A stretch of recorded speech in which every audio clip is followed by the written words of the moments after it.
आत्ता 11 वाजलेत.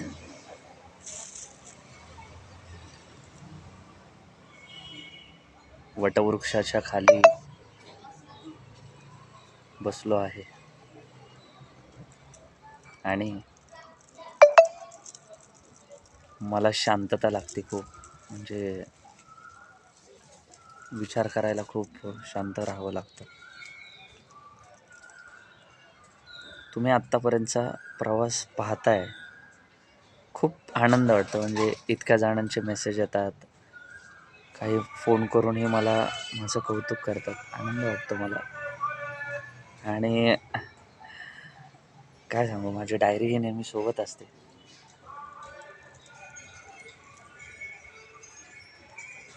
आणि बॅग ही सुद्धा सोबत असते.